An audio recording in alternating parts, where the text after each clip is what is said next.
तो हेलो दोस्तों, आपका स्वागत है हमारे एक और नए वीडियो में।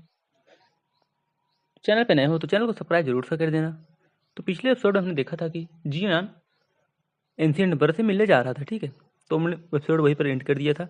तो आइए देखते हैं कि इस एपिसोड में क्या होने वाला है। तो इस एपिसोड की स्टार्टिंग में हम देखते हैं कि युआन रोंग के आश्चर्य के बीच समूह शीघ्र ही तायांग माउंटेन की तलहटी पर पहुंच गया।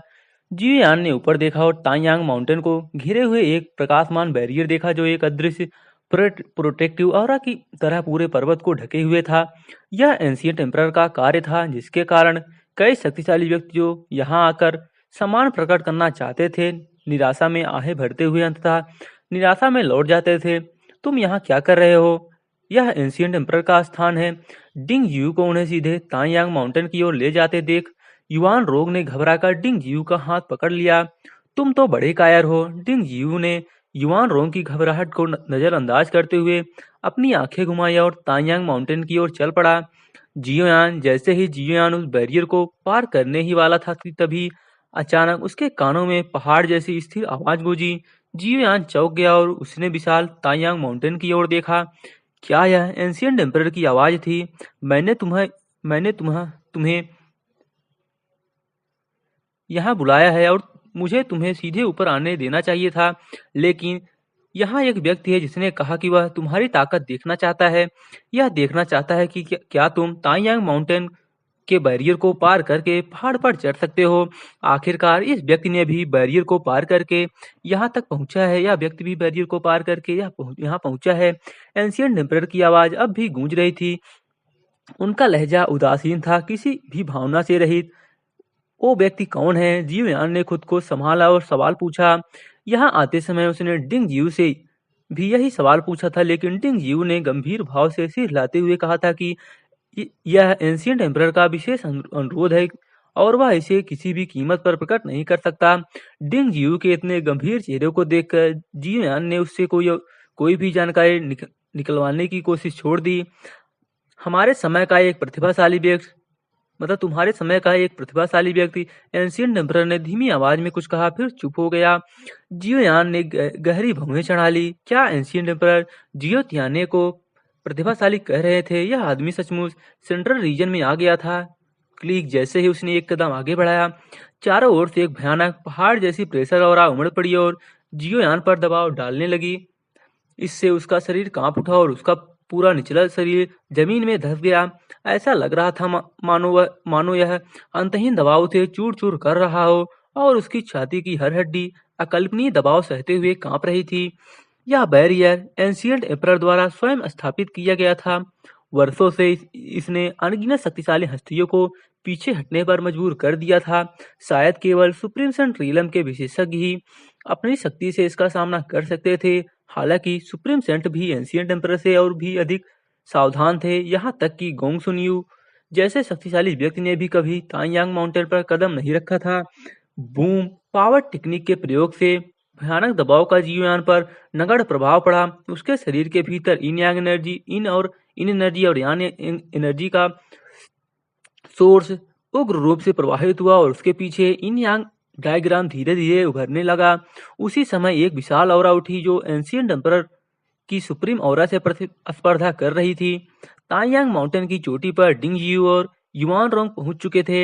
एंशिएंट एम्परर अब भी साधारण भूरे रंग के वस्त्र में थे, लेकिन कुछ ही वर्षों में वे काफी बूढ़े हो गए थे। उन्होंने युआन रोंग की ओर देखा जो कांप रहा था और सिर झुकाए खड़ा था। बोलने की हिम्मत नहीं कर पा रहा था। आपने तो सिर्फ इतना कहा था कि किसी और को नहीं लाया जा सकता, लेकिन वह तो इंसान ही नहीं है। युआन रोंग को सिर झुकाया और चुप रहते देख डिंग जिहुए ने भौहें चढ़ाई, अपनी छाती सीधी की और कठोर भाव से एंशिएंट एम्परर की ओर देखा। मैंने आपके बारे में कुछ भी बुरा नहीं कहा। यह सुनकर एंशिएंट एम्परर हल्के से मुस्कुराए, जिससे डिंग जिहू शर्मा गया और शर्माते हुए मुस्कुराया। नीचे उस आदमी की क्या हालत है? दूर से एक युवक ने अपनी बाहें मोड़ी, पीछे मुड़ा और एंशिएंट एम्परर की ओर देखा। उसकी आवाज ना तो गर्म थी और ना ही ठंडी। क्या तुम मुझसे इसी तरह बात करते रहोगे? एंशिएंट एम्परर ने अपनी आंखें सिकोड़ी। उनके होठों पर हल्की सी मुस्कान थी। क्या तुम मुझे फिर से मारना चाहते हो? अगर तुम मुझे मारोगे तो 9 डिसेबल तो क्या तुम खुद ऐसा करने की योजना बना रहे हो?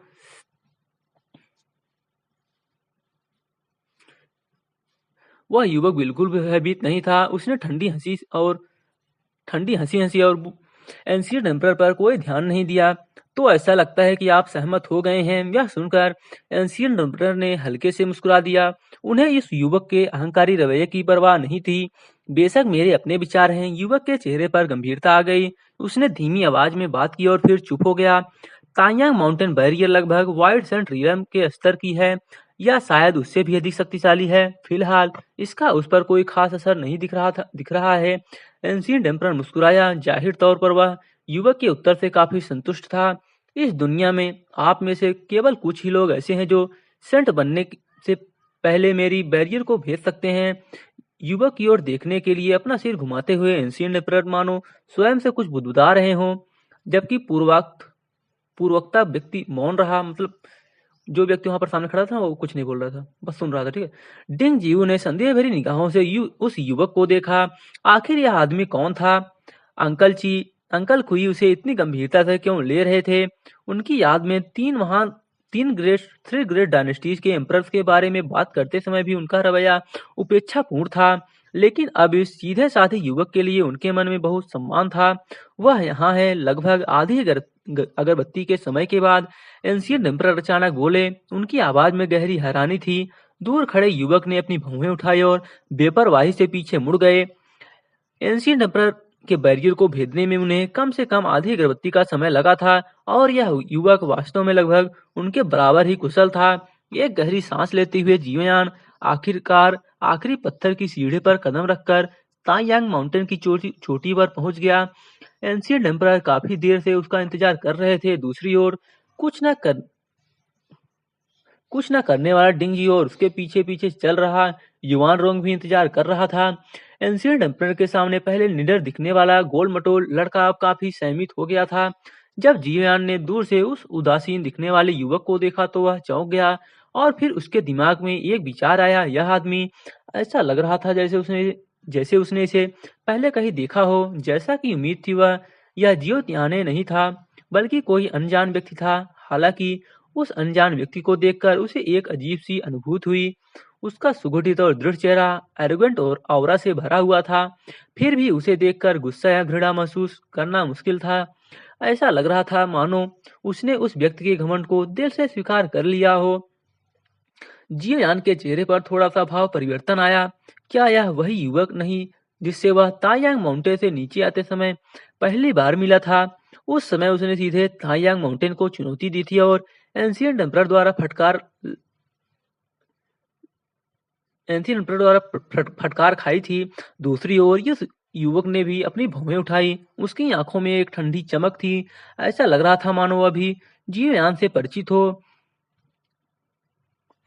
चेस बोर्ड के दो पीसेस का मिलना। एंशियंट एम्परर ने हल्की मुस्कान बिखेरी और जियोयान के आश्चर्यचकित भाव के बीच दूर खड़े युवक की ओर इशारा करते हुए धीरे से कहा, मैं आपको इनसे मिलवाता हूँ। ये है जियांग यू। यह नाम जियोयान के लिए बिजली की कड़क की तरह था। दूर खड़े उस उदासीन युवक को देखकर जियोयान का चेहरा बदल गया और उसकी निगाहें पहले से कहीं अधिक गंभीर हो गईं। उसने जियांगयू से अपनी पहले मुलाकात के लिए तरह तरह के परिदृश्य सोचे थे, लेकिन उसने कभी नहीं सोचा था कि वह उससे यहाँ मिलेगा। उसने यह भी नहीं सोचा था कि तायांग माउंटेन की तलहटी में बिला वह युवक जियांगयू होगा जो इस खेल में एक मोहरा था। जियांगयू ने ठंडे भाव से जियोयान को घूरा। उसके बारे में उसकी धारणा धीरे धीरे उसके मन में उभरने लगी।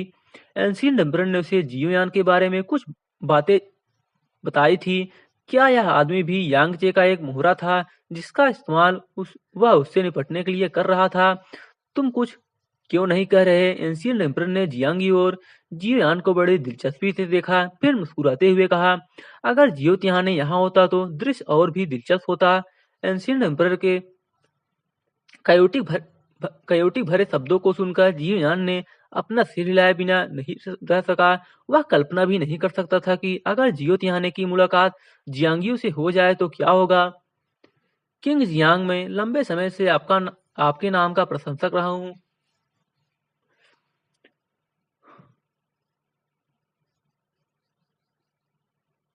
उसके दिल का सदमा शांत हो गया और जियोयान ने धीरे से हाथ जोड़कर जियांग्यू को प्रणाम किया। उसका चेहरा शांत था। चूंकि वह यहाँ आ ही गया तो क्यों ना इसका पूरा फायदा उठाया जाए। एंशियंट एम्परर ने जियांग्यू और उसे यहाँ भेजा था तो उनका मकसद इन दोनों को लड़ते देखना नहीं था। भले ही वे दोनों मोहरे थे लेकिन उनके बीच कोई मूलभूत टकराव नहीं था और बात इतनी भी नहीं थी कि वे एक मामूली असहमति पर जान की बाजी लगा देंगे। जियांग्यू ने जियोयान पर तिरस्कार भरी नजर डाली मानो उसे नजरअंदाज कर रहा हो। जियोयान को गुस्सा आ ही रहा था कि जियांग्यू ने अचानक हाथ उठाकर घमंड से कहा, यांगचे द्वारा तुम्हें मोहर की तरह इस्तेमाल किए जाने पर कैसा लगता है?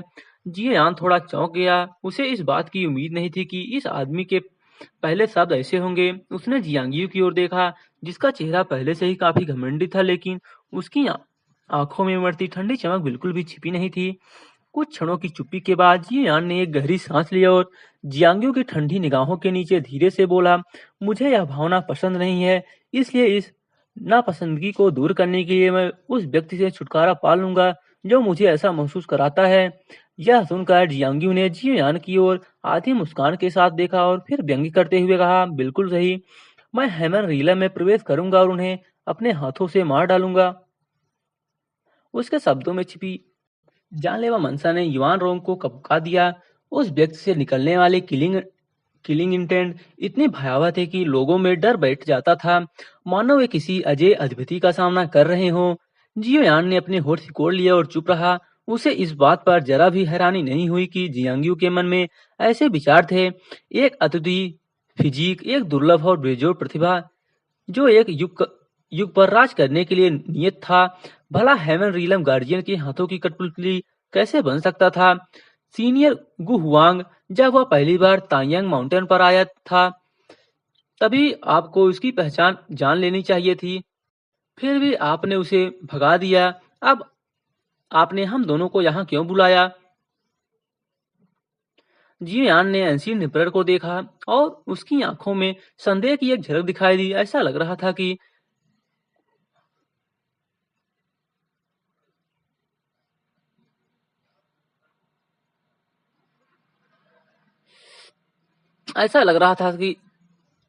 एंशियंट एम्परर उनसे बहुत कुछ छिपा रहे हों और उनके शब्द और कार्य काफी अजीब थे। सीनियर गुयांग मतलब ना, ये क्या नाम है इनका? एंशियंट एम्परर का नाम है लगभग सीनियर, ठीक है, गुहुआंग, ठीक है, इसको याद करना ना, पहली बार इनका नाम आया है नॉवल में।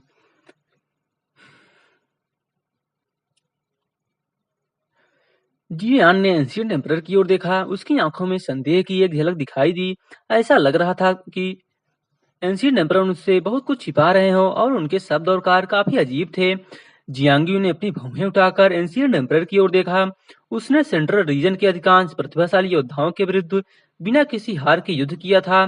सेंट्रल रीजन छोड़ने ही वाला था कि एंशियंट एम्परर ने उसे तांयांग माउंटेन पर बुलाया। उसके मन में इस बूढ़े व्यक्ति से लड़ने की तीव्र इच्छा थी, लेकिन एम्परर के भावपूर्ण शब्दों ने उसे यह विचार कुछ समय के लिए स्थगित करने पर मजबूर कर दिया।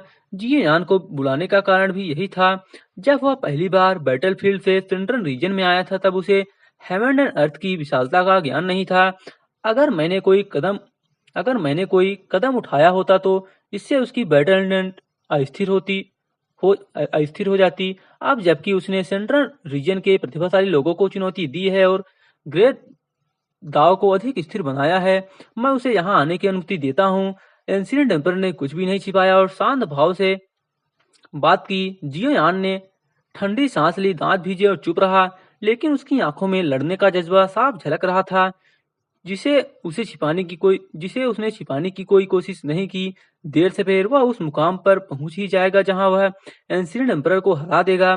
जियान ने अनजाने में जियांग यू की ओर देखा और सोच विचार करते हुए सिर हिलाया। यह लड़का वाकई बैटल टेक्निक्स को समझने की प्रतिभा से संपन्न एक विलक्षण प्रतिभा के रूप में अपनी प्रतिष्ठा पर खरा उतरा। उसका बैटल परसेप्शन इतना तीव्र था कि चुप इंग्लियान ने के उसके बारे में किए गए प्रारंभिक आकलन की पुष्टि हो गई। वह भोला भाला था और उसकी सारी भावनाएं, चाहे खुशी हो, गुस्सा हो, दुख या प्रसन्नता, बिना छिपाए उसके चेहरे पर स्पष्ट रूप से दिखाई देती थी, जिससे उसे तुरंत पहचाना जा सकता था। क्या आपने मुझे किसी काम से बुलाया है? मुख्य मुद्दे पर लौटते हुए जियोयान ने भौंवे चढ़ाकर गहरी आवाज में कहा। एंशियंट एम्परर ने जियांगी और उसे यहाँ इसलिए नहीं बुलाया है कि वे दोनों मिल सकें। इसके अलावा एंशियंट एम्परर के मध्यस्थता करने के बावजूद भविष्य में जियांगियों के साथ उनका टकराव होना तय है। बस अभी इसके लिए सही समय नहीं है। एंशियंट एम्परर का चेहरा अचानक गंभीर हो गया और दूर स्थित जियांगियो भी गंभीर दिख रहा था। दुनिया को नीचे दिखाने का उसका पहले वाला घमंडी रवैया गायब हो गया था। एम्परर कुन प्रकट हो गया है। जियान की आंखों में देखते हुए एंशियंट एम्परर ने धीरे धीरे और सोच समझकर बात की। उनकी आवाज बेहद धीमी और भयावह थी। क्या? अचानक मिली इस खबर से जियोयान स्तब्ध रह गया। उसे संभलने में काफी समय लगा और उसकी भौहें तन गई और उसने गहरी आवाज में कहा, यह इतनी जल्दी कैसे हो गया? क्या उसकी शक्ति पूरी तरह से वापस आ गई है? क्या वह अपने बाकी 9 डिसेबल से मिल गया है? जियोयान से सवालों की छड़ी लग गई और उसका दिल जोर से धड़कने लगा। वह इस समय केवल एक हाई लेवल डिसाइबल था। उसके विचार में एंशिएंट एम्परर की देखरेख में एम्परर कुन को प्रकट होने में कम से कम कुछ और वर्ष लग सकते थे। अब जब वह प्रकट हो चुका है तो इसका अर्थ था कि उसके 9 डिसेबल यह अर्थ था कि 9 डिसेबल में पर्याप्त साहस आ गया था। यदि वे सब एक साथ आगे बढ़े तो ग्रेट वर्ल्ड की वर्तमान शीर्ष स्तरीय बैटल पावर के सामने एंशिएंट एम्परर के अलावा बाकी सभी का कोई मुकाबला नहीं होगा। उस समय झाई हुआयू द्वारा उन्हें सौंपी गई झाई शाही परिवार की तो बात ही छोड़िए, यहाँ तक कि जियो क्लैन की रक्षा करना भी शायद उनकी शक्ति से परे होता। पूरा ग्रेट वर्ल्ड ही नष्ट हो जाता जब तक कि इनयांग सेंट लॉर्ड हस्तक्षेप ना कर दें। आप इस बात को लेकर निश्चित रह सकते हैं 9 डिसाइबल संभवतः दुनिया में एक ग्रेट चेंज की प्रतीक्षा कर रहे हैं। इसलिए एम्परर कुन के प्रकट होने पर भी वे फिलहाल कोई कदम नहीं उठाएंगे। जब उनके सेंट रिलम बनने का समय आएगा तो ग्रेट वर्ल्ड में फाउंडेशन रखी जाएंगी, तब वे 9 डिसेबल से भयभीत नहीं होंगे। एंशिएंट एम्परर ने सिर हिलाया और फिर गंभीर स्वर में कहा, मुझे केवल एम्परर कुन की चिंता है। बाकी 9 डिसेबल्स बैटलफील्ड में दुनिया में होने वाले महान परिवर्तन की प्रतीक्षा कर रहे हैं, लेकिन इस व्यक्ति को इन सब बातों की कोई परवाह नहीं है। बाहर आने के बाद से ही उसने किसी और का शरीर धारण कर लिया और पूरी तरह चुप है। मुझे पता नहीं चल पा रहा कि वह कौन है। वह अवश्य किसी चीज की प्रतीक्षा कर रहा होगा। किस बात का इंतजार? जियान का चेहरा गंभीर था और उसने गहरी आवाज में बात की। डोमेन लॉर्ड टॉम के खुलने का इंतजार। एंशिएंट एम्परर के कुछ बोलने से पहले ही जियांगी ने ठंडी सांस लिया और अधीरता से बोला। डोमेन लॉर्ड टॉम की प्रतीक्षा में जियोयान ने मन ही मन बुदबुदाया। उसके चेहरे पर एक कड़वी मुस्कान फैल गई। ऐसा प्रतीत होता था कि यह मामला न केवल इन यांग सेंट लॉर्ड को ज्ञात था, बल्कि एंशिएंट एम्परर जो इतने वर्षों से सेंट्रल रीजन में थे ने भी कुछ सुराग देखे थे। वह डोमेन लॉर्ड टॉम में क्या कर रहा था?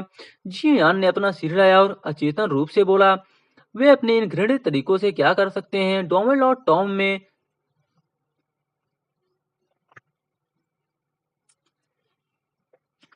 दिवंगत मिडिल डोमेन लॉर्ड की धर्मा आइडल है।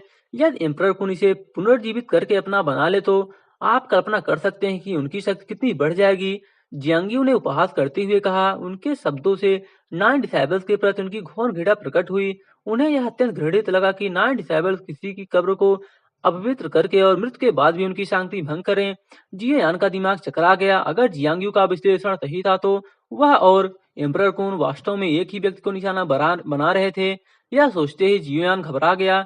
उसके लिए सुप्रीम सेंट्रिलम में प्रवेश करने के केवल 2 ही रास्ते थे, एक तो युवान रोग के रक्त का प्रयोग करना और दूसरा धर्मा लॉर्ड टॉम में प्रवेश करके डोमेन लॉर्ड धर्मा आइडल प्राप्त करना, उसे रिफाइन करना। क्योंकि उसने युवान रोग को न छूने का वादा किया था तो डोमेन लॉर्ड धर्मा आइडल ही एकमात्र रास्ता था। ये कमीना डोमेन लॉर्ड धर्मा आइडल को भी छीनना चाहता है। क्या आपके पास पहले से कोई समाधान है? खुद को शांत करते हुए जियोयान ने एंशिएंट एम्परर की ओर देखा और अपने गुस्से को दबाया। अब उसे कुछ हद तक समझ आ गया था कि एंशिएंट एम्परर ने उसे क्यों बुलाया था। आप सभी 9 डिसेबल्स के जन्म से ग्रेट वर्ल्ड में आने वाली विपत्तियों से अवगत हैं। यदि एम्परर कुन डोमेन लॉर्ड धर्मा आइडल को नियंत्रित कर लेता है तो हेवन एंड अर्थ के महान परिवर्तन के आने से पहले ही ग्रेट वर्ल्ड लगभग पूरी तरह से नष्ट हो सकता है। मैं हर डोमेन की रक्षा नहीं कर सकता। उस समय आपके क्लैन के सदस्य और रिलेटिव्स मर सकते हैं क्योंकि आप सुप्रीम सेंट्रियन तक पहुंचने में असमर्थ हैं और अपने परिवार की रक्षा करने की शक्ति नहीं रखते हैं। एंशिएंट एम्परर का चेहरा गंभीर था। उनकी भारी आवाज उनके कानों में गूंजी। प्रत्येक रीजन के गार्डियंस पर भरोसा मत रखो। वे मुश्किल से अपनी रक्षा कर पाते हैं। यदि वे होली आर्टिफिस का उपयोग करने का साहस करते हैं तो बैटलफील्ड में मौजूद 9 डिसेबल्स चुप नहीं बैठेंगे। शायद आपको यह पता ना हो लेकिन यह एक सच्चाई है। जब कोई गार्जियन होली आर्टिफैक्ट का उपयोग करता है तो इसका अर्थ है कि संसार की व्यवस्था भंग हो गई है। हेवन एंड अर्थ की बंधनों के बिना 9 डिसेबल्स मनमानी कर सकते हैं। यह सुनकर जियोयान का दिल कांप उठा। उसने ऐसी बात पहले कभी नहीं सुनी थी। मतलब ना, जब गार्जियंस होली आर्टिफैक्ट का उपयोग करते हैं तो मतलब जो लॉज होते हैं, इसमें ग्रेड चेंज आएगा तो सुप्रीम सेंटर बन सकते हैं ना, वैसे जो लॉज होंगे ना एकदम पूरी तरह से हट जाएंगे। मतलब तब ना वो जितना जो मन का है तो मतलब जो उसका मन में आएगा वही कर सकता है। ठीक है। यह सुनकर जियान का दिल कांप उठा। उसने ऐसी बात पहले कभी नहीं सुनी थी। एंशिएंट एम्परर ने चाहे बढ़ा चढ़ाकर कहा हो या नहीं, इससे 9 डिसेबल की शक्ति का स्पष्ट संकेत मिलता है। पास ही खड़े युवान रोंग डिंग जियू द्वारा 9 डिसेबल के बारे में दिए गए अतिरंजित विवरण को सुनकर वे दोनों स्तब्ध रह गए। उनका मोटा चेहरा सदमे से भर गया और उनके पैर कांपने लगे और वे लगभग जमीन पर गिर पड़े। इसलिए मैंने आप दोनों को यहाँ बुलाया है। सेंट्रल रीजन में कई वर्ष बिताने और सभी रीजन्स को देखते हुए मैं यह देख सकता हूँ कि आप तीनों जियोयान, जियांगी और जियोतियान हैं। इस युग के सबसे असाधारण प्रतिभावान व्यक्ति हैं। मैं आप तीनों के भाग्य को नहीं दे सकता और केवल आप ही अपने भविष्य की सीमा को जान सकते हैं। एंशिएंट एम्परर की आंखों में जटिल भावनाएं उमड़ पड़ी। तुम तीनों में से जियोतियान इंसान नहीं है। उसे इन सब बातों की जरा भी परवाह नहीं है। मनुष्य जिए या मरे, इससे उसका कोई लेना देना नहीं है। तुम दोनों अलग हो, हालांकि तुम दोनों के व्यक्तिगत रास्ते अलग अलग हैं, फिर भी तुम दोनों के क्लैंस और रिलेटिव्स हैं। मनुष्यों की सुरक्षा तुम्हारा अपरिहार्य कर्तव्य है। इस बार एंशिएंट एम्परर ने धीरे से मुस्कुराते हुए जियांगयू की ओर देखा और कहा, जियांगयू जो इतना एरोगेंट है उतना ही धर्मनिष्ठ भी है, जिससे मुझे बहुत प्रसन्नता होती है। जियांगयू ने भौहें चढ़ाई, ठंडी सी आवाज निकाली और चुप रहा। क्या यह बूढ़ा आदमी उसे किसी और तरीके से अपमानित करने की कोशिश कर रहा था? जियान ने जियांगयू को देखे बिना नहीं रह सका। ऐसा लग रहा था कि इस व्यक्ति ने एंशिएंट एम्परर से वादा किया था कि वह 9 डिसेबल रिबेलियन के दौरान मानव जाति की मदद करेगा। हालांकि जियांगयू का रवैया घमंडी था, पर वह बिल्कुल भी निर्दयी नहीं था। स्टार रीजन में स्थित जियांग क्लैन ही वह कारण था जिसके चलते वह उन्हें जाने नहीं दे पा रहा था। भविष्य में तुम दोनों का टकराव होना तय है और मुझे तुम्हारे विचार बदलने की उम्मीद नहीं है, लेकिन फिलहाल मुझे उम्मीद है कि तुम दोनों अपने विचारों को एक तरफ रख दोगे और डोमेन लॉर्ड टॉम के खुलने से पहले एम्पायर कुन इल्यूजन को चकनाचूर करने के लिए एकजुट होकर साझा दुश्मन के खिलाफ लड़ोगे। एंशिएंट एम्परर ने गहरी सांस ली। उनका स्वर पहले से कहीं अधिक गंभीर था। जियान का दिल खुशी से भर उठा। उसके लिए इससे बेहतर मौका और क्या हो सकता है? अगर जियांगयू कार्रवाई करके एम्परर कुन से डोमेन लॉर्ड धर्मा आइडल छीन ले तो उसकी सफलता की संभावना निस्संदेह बहुत बढ़ जाएगी। जियांगयू ने अपनी आंखें सिकोड़ी लेकिन चुप रहा। ना तो उसने एंशिएंट एम्परर के शब्दों से सहमति जताई और ना ही असहमति। एंशिएंट एम्परर जियांगयू के रवैये से भलीभांति परिचित थे। उन्होंने जियान की ओर मुड़कर गंभीर स्वर में कहा, मैं तुमसे हमेशा से यह पूछना चाहता था कि वर्ल्ड में आए ग्रेट चेंज से पहले तुम सुप्रीम सेंट रीलन तक पहुंचने की क्या योजना बना रहे हो? क्या तुम एम्परर फ्लेम के निरंतर ग्रहण करने पर निर्भर हो? यह एक तरीका है, लेकिन सुप्रीम सेंट रीलम पर हार्ड फ्लेम रिफाइनमेंट से गुजरने की तुम्हारी क्या योजना है? जहां तक मुझे पता है, इस स्तर पर हार्ड फ्लेम रिफाइनमेंट में होली ऑरा का कोई खास उपयोग नहीं होता। एंशिएंट एम्परर के अचानक पूछे गए प्रश्न से स्तब्ध होकर जियान क्षण भर के लिए अवाक रह गया। यह देखकर एंशिएंट एम्परर ने आगे कहा, क्या तुमने कभी पाथ ऑफ सेंट्यूड के बारे में सुना है? जियांगियो ने युद्ध के माध्यम से दाव कंप्रेशन प्राप्त किया, इसलिए उसे व्हाइट सन रीलम से गुजरने की आवश्यकता नहीं पड़ी।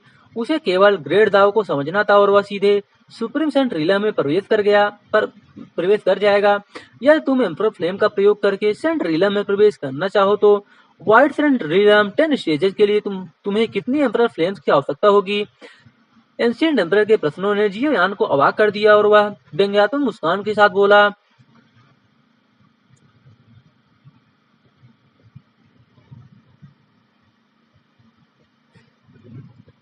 और दूसरी ओर युआन रोंग जमीन पर बैठा युआन के गंभीर चेहरे को देख रहा था।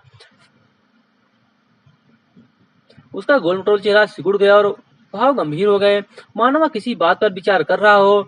डोमेन टॉम में प्रवेश करने के बाद मैं सुप्रीम सेंट रीलम तक पहुंचने का रास्ता खोज लूंगा।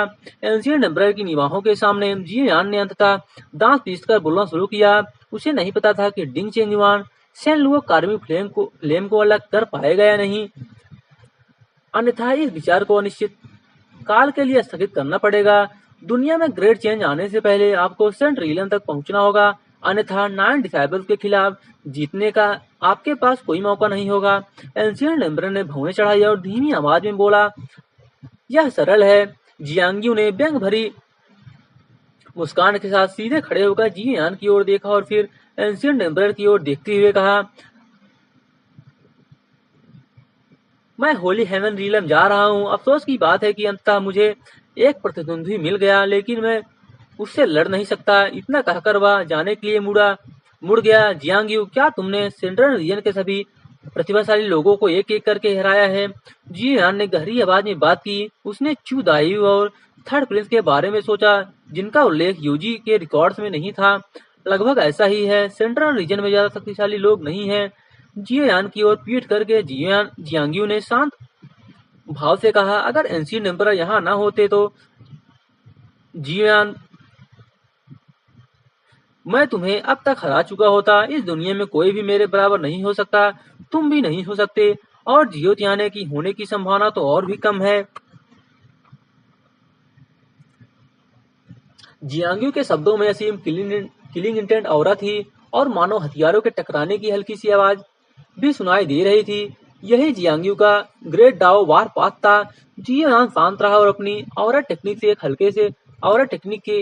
हल्के से इस्तेमाल से ही उसने सभी किलिंग इंटेंट को तितर बितर कर दिया। मैं भी तुमसे लड़ने के लिए उत्सुक हूँ, लेकिन अभी नहीं। अगर मैं तुम्हारी बैटल इंटेंट को तोड़ दूं और तुम्हारे ग्रेट दाव को ध्वस्त कर दूं, जिससे तुम सुप्रीम सेंट रीलम में प्रवेश न कर सको, तो एंशिएंट एम्परर मुझे दोषी ठहराएंगे। बाहें चढ़ाते हुए जीवान ने बिना किसी झिझक के तीखे शब्दों में जवाब दिया। स्वाभाविक रूप से वह जीव की इस लड़ाई में हारना नहीं चाहता था। बकवास करना जियांगियो तुरंत क्रोधित हो गया, लेकिन चूंकि एंशिएंट एम्परर वहां मौजूद थे, इसलिए उसने ठंडी सांस ली और माउंटेन के नीचे दौड़कर पलक झपकते ही गायब हो गया। आपको आपको उसे उकसाना नहीं चाहिए। जियांगियो को गुस्से में जाते देख एंशिएंट एम्परर ने अपना सिर हिलाया और आंख भरी। यही वास्तव में उसका असली स्वभाव है। जियान हल्का सा मुस्कुराया। जियांगियो की बैटल पावर अद्भुत और अकल्पनीय थी, लेकिन वह दिल का बहुत ही अस्पष्टवादी है। उसमें छल का कोई अंश नहीं था। सीधे शब्दों में कहे तो वह सच्चा और स्पष्टवादी था, और साफ शब्दों में कहे तो वह छलहीन था, और उसके पास केवल फिजिकल स्ट्रेंथ थी। जियांगियो जैसे व्यक्ति के साथ तालमेल बिठाना तभी आसान होता था जब आप हर बात स्पष्ट रूप से समझा दें। मुझे आश्चर्य होता है कि क्या व्यक्तित्व की यह विशेषता भविष्य में उसकी कमजोरी बन जाएगी। जियान के शब्दों का अर्थ समझकर एंशिएंट एम्परर ने मन ही मन कहा, जियांगियो जैसे कुशल विशेषज्ञ लगभग सभी चतुर और हिसाब किताब रखने वाले होते हैं। यहाँ तक कि मेरे सामने खड़ा हुआ युवक भी मेरी समझ से परे है, लेकिन जियांगियो को मैं अच्छी तरह से समझ सकता हूँ। मैंने जियांगियो जैसे लोगों से बहुत कम मुलाकात की है। जियान ने अपनी आंखें सिकुड़ी और चुप रहा। उसने झाई वायु के बारे में सोचा। इस दुनिया में कौन ऐसा है जिसकी कोई कमजोरी नहीं है? झाई वायु बाहरी कारकों को तो मिटा सकता था, लेकिन अपने माता पिता के प्रति अपने प्रेम को नहीं मिटा सकता था। सुप्रीम सेंट में कोई भावनाएं या इच्छा नहीं होती, लेकिन इन यांग सेंट लॉर्ड होने के बावजूद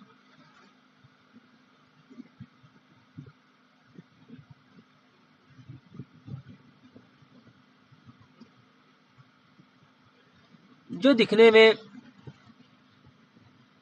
निर्धन प्रतीत होते थे, उनमें भी जीवित रहने की तीव्र इच्छा थी। मतलब इन यंग थर्ड लॉर्ड भी जो इतने मतलब मजबूत है, वो भी मरना नहीं चाहता, ठीक है। उनमें उनमें भी जीवन मतलब जीने की बहुत तीव्र इच्छा है, ठीक है।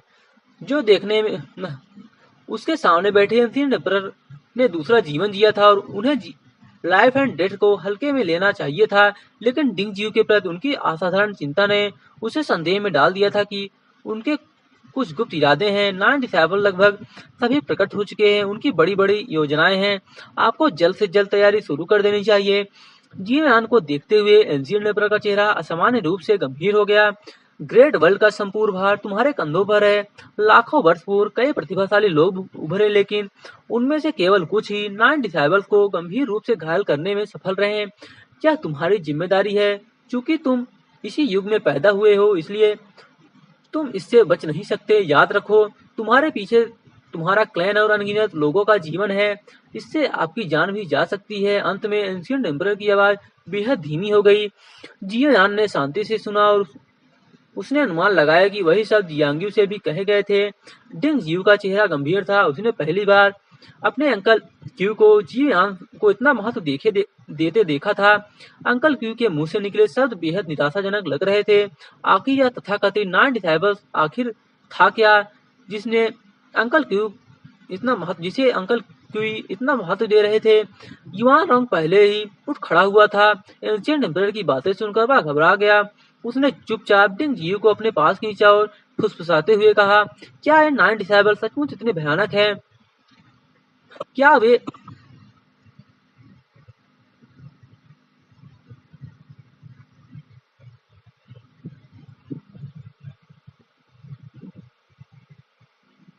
क्या वे इस जगह को नष्ट कर देंगे? डिंगजियू ने गंभीर भाव से युवान रोंग की ओर देखा, गंभीरता से सिर हिलाया और परिपक्व स्वर में कहा, हाँ, वे वाकई बहुत भयानक हैं।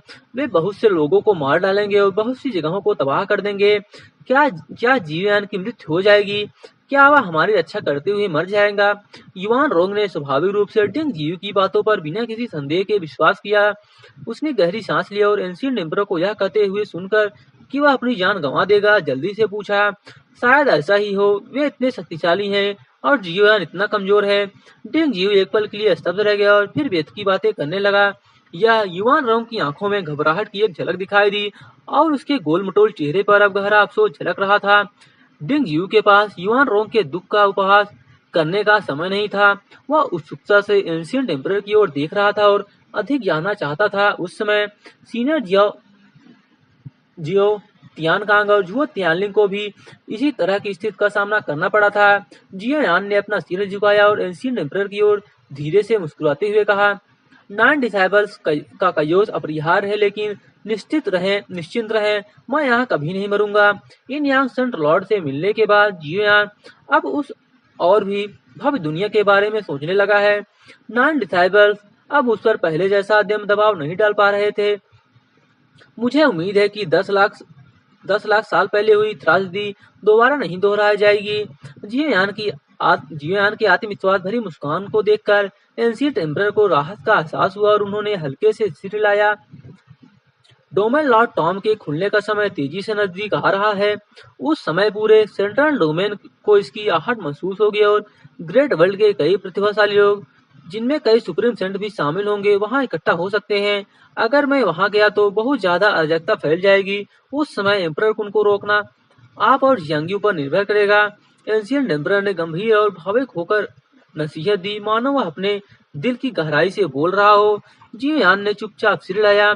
अब उसे चुपचाप तब तक इंतजार करना था जब तक डिंग चेंगुआन सेन लुओ कार्मिक फ्लेन को अलग न कर दे। उस समय उसके डोमेन लॉर्ड टॉम में प्रवेश करने की संभावना अधिक होगी। स्टारफील्ड कयोस सिटी, मेरे डिसाइबर कयोस आने वाला है। अब तुम जा सकते हो। मेरा ग्रेट पर्पज तुम्हारे कंधों पर टिका है। टीचर, निश्चिंत रहिए, मैं आपकी इस महान दयालुता को हमेशा याद रखूंगा। मुझे तुम पर भरोसा है। मैं तुम्हारे अंदर वो जज्बा देख सकता हूँ। ठीक है, जब हम यहाँ से निकल जाएं तो मेरी स्वॉर्ड टेक्निक के लिए एक योग्य उत्तराधिकारी ढूंढ लेना। यह डिवाइन स्वॉर्ड टेक्निक मेरे साथ लुप्त नहीं हो सकती। आपका डिसाइबल आपके निर्देशों का आदर पूर्वक पालन करेगा और आपकी कृपा और पालन पोषण के लिए कृतज्ञता व्यक्त करते हुए प्रणाम करता है। लेकिन हे टीचर, क्या आप सचमुच पुनर्जीवित नहीं हो सकते? तुम असाधारण प्रतिभा के धनी हो और मेरे पुराने मित्र के वंशज हो, इसलिए स्वाभाविक रूप से मैं तुम्हें पूरी लगन से सिखाऊंगा। मेरा शरीर अपंग है और मैंने लाखों साल बिना किसी उम्मीद के गुजारे हैं, लेकिन मृत्यु का सामना करते हुए तुम्हारे जैसे शिष्य को पाकर मुझे झुओ तियानलिंग को इस जीवन में कोई खेद नहीं है। सभी पीढ़ियों के सभी पीढ़ियों के लिए शांति लाना और मानव जात की रक्षा करना टीचर का धर्म ही मेरा धर्म है।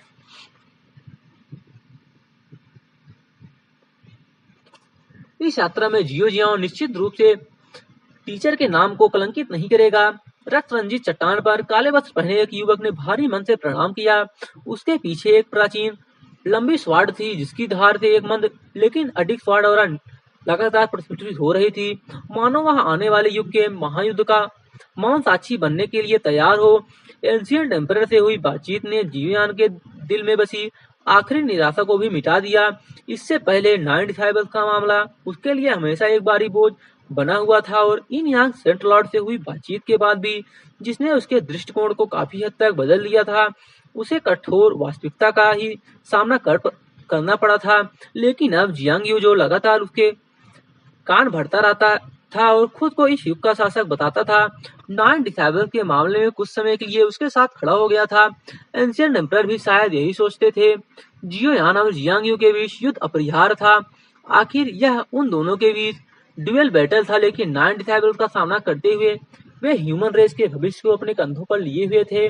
एम्परर कुन के जन्म के बाद उन्होंने सबसे पहले डोमेन लॉर्ड टॉम पर अपनी नजर डाली।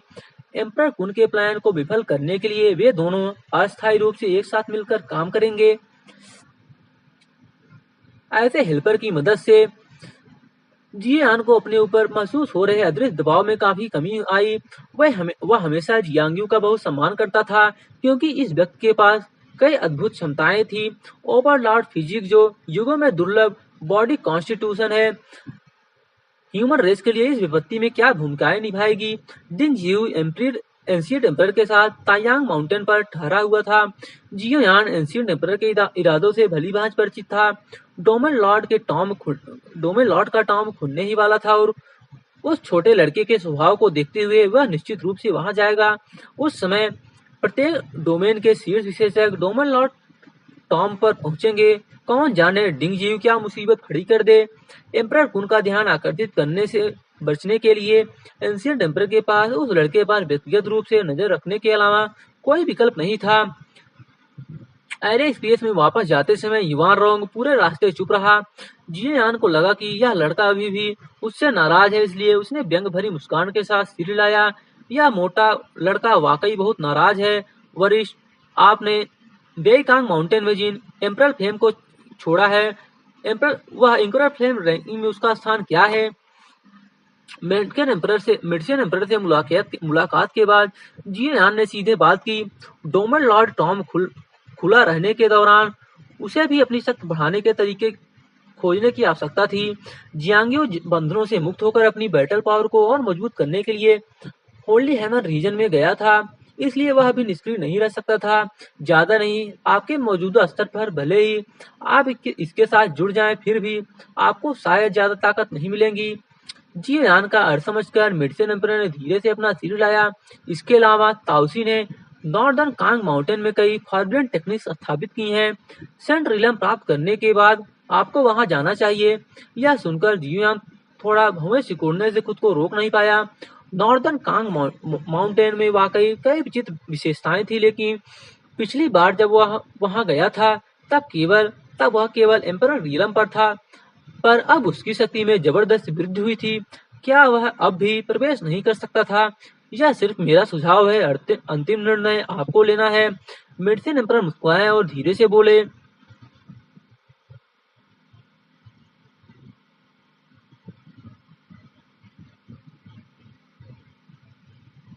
वे सेंचुरी में काफी सहज थे। उन्हें बस अपनी शक्ति के धीरे धीरे पुनः प्राप्त होने का इंतजार था। चूंकि वे सुप्रीम सेंट रीलम के लगभग करीब पहुंच चुके थे, इसलिए जब दुनिया में ग्रेट चेंज आएगा तब वे आसानी से सुप्रीम सेंट रीलम में प्रवेश करेंगे। जियान ने भौं चढ़ाई, एक पल के लिए हिचकिचाया और जाने ही वाला था कि उसे लगा कि एक छोटा सा मच्छर भी उसके लिए भोजन है। उसे अपनी ताकत को तुरंत बढ़ाना है ताकि डोमल और टॉम में रहते समय उसे अधिक आत्मविश्वास हो।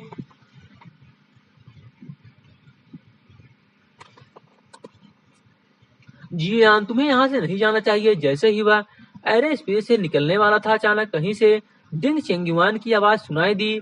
जियान चौंक गया और जल्दी से पीछे मुड़ा। उसका चेहरा गंभीर था। डिंग चेंगुआन सेन लुओ कार्मिक फ्लेम से अलग होने ही वाला था, तो सेन लुओ कार्मिक फ्लेम को अलग करने वाला था, तो वह अचानक उससे क्यों पुकार रहा था? क्या उसे कोई परेशानी हुई? अंडरवर्ल्ड कार्मिक कार्मिक फ्लेम तुम्हारे बिना कार्मिक फ्लेम सेपरेशन तुम्हारे बिना संभव नहीं है। डिंग चेंगयुआन की आवाज ठंडी और सख्त थी, जिससे जियान के चेहरे की गंभीरता काफी हद तक कम हो गई। उसने गहरी सांस ली और भारी स्वर में कहा, अगर सीनियर को मुझसे कुछ भी करवाने की जरूरत है तो मैं उसे पूरा करने की पूरी कोशिश करूंगा। जब तक अलगाव सफल ना हो जाए तब तक छोड़ने के बारे में सोचना भी मत। ठंडी हंसी के साथ डिंग चेंगयुआन ने गहरी आवाज में कहा, तुम अंदर आओ। अंडरवर्ल्ड कार्मिक फ्लेम को अलग करने के लिए तुम्हारी भूमिका आवश्यक है, ताकि अंडरवर्ल्ड कार्मिक फ्लेम बिना स्वामी के ना रहे। जियान एक पल के लिए स्तब्ध रह गया, फिर तुरंत सिर हिलाकर डिंग चेंगयुआन के निर्देशों का पालन करते हुए उस विशाल फॉर्मेशन में प्रवेश कर गया, जिसे डिंग चेंगयुआन ने विशेष रूप से स्थापित किया था। भव्य फॉर्मेशन के भीतर सफेद वस्त्र पहने डिंग चेंगयुआन स्पेस के केंद्र में खड़ा था। एक शानदार फॉर्मेशन विशाल ऑरा बिखेर रही थी और फॉर्मेशन फॉर्मेशन 5 नुकीले तारे के आकार की थी, जिसके पांचों बिंदु बाहर की ओर फैले हुए थे और एक दूसरे की प्रतिध्वनि कर रहे थे। यह 10 स्ट्रेटजी फॉर्मेशन में दर्ज 5 डायरेक्शन बाउंड्री सेपरेशन फॉर्मेशन थी। ग्रेड फॉर्मेशन के केंद्र में बैठे और 5 एम्परल फ्लेम केंद्र में बैठे और 5 एम्परल फ्लेम को पांचों कोनों पर इस तरह रखें कि वे एक ही स्थिति में संतुलित हो जाएं। डिंग चेंगयुआन का चेहरा गंभीर था। उसने जियान की ओर इशारा किया। जियान स्वाभाविक रूप से ज्यादा कुछ कहने की हिम्मत नहीं कर रहा था। वह बड़ी सावधानी से विशाल फॉर्मेशन के केंद्र में बैठ गया। डिंग चेंगयुआन के निर्देशों के अनुसार उसने 5 सबसे शक्तिशाली एम्परल फ्लेम्स को पांचों स्थानों पर स्थापित कर दिया। जियान केंद्र में पालती मारकर बैठा था, एम्परल फ्लेम कोर के रूप में कार्य करते हुए, और अपना सारा ध्यान 5 एम्परल फ्लेम्स को नियंत्रित करने पर केंद्रित कर रहा था। डेंग चेंगयुआन ने गहरी सांस लिया और उसका लकड़ी का हाथ, जिसका उसने शायद ही कभी इस्तेमाल किया था, धीरे धीरे फैल गया। उसकी पांचों उंगलियों ने वाइड को धीरे से छुआ। जियान को आश्चर्य हुआ कि फॉर्मेशन पैटर्न उमड़ पड़े और 5 डायरेक्शन बाउंड्री सेपरेशन फॉर्मेशन में समा गए। पल भर में फॉर्मेशन जीवंत हो उठी, अनंत एनर्जी से भर उठी और पांचों कोनों पर रखी एम्परल फ्लेम्स भी जियान के नियंत्रण से बाहर लग रही थी और बेतहाशा जल रही थी। पूरी फॉर्मेशन ने एक भयानक दहाड़ लगाई, मानो कोई प्राचीन आदिम जानवर हो। जियान, हमारी सफलता या असफलता आप पर निर्भर करती है, डिंग चेंगयुआन ने गहरी आवाज में कहा। अगले ही पल उसने अपनी दूसरी हथेली को ली और ब्लैक फ्लेम की एक हल्की सी लपट उठी और फॉर्मेशन में प्रवेश कर गई। 5 एम्परल फ्लेम एक साथ दहाड़ उठी, मानो वे 5 फायर ड्रैगन्स में परिवर्तित हो गई हों और हेवन में उड़ते हुए अंदर मौजूद ब्लैक फ्लेम की लपट को ढक लिया हो। अपनी एम्परल फ्लेम्स को अच्छी तरह से नियंत्रित करो और किसी भी परिस्थिति में उन्हें बुझने मत दो। डिंग चेंगयुआन के बोलने से पहले ही ब्लैक फ्लेम्स अचानक कांप उठी और 5 फायर ड्रैगन्स शोक भरी चीखों के साथ पीछे हट गए। नीचे की 5 फ्लेम्स भी जोर से हिल उठी। केंद्र में मौजूद जियान को ऐसा लगा जैसे उसके दिल में एक जोरदार कंपन हुआ हो और मानो कोई उसे गंभीर चोट लगी हो और उसके मुंह के कोने से खून की एक बूंद बह निकली। जियान की निगाहें दृढ़ थी। उसने अपनी सांस रोक ली और अपना सारा ध्यान 5 एम्परल फ्लेम्स पर केंद्रित कर लिया।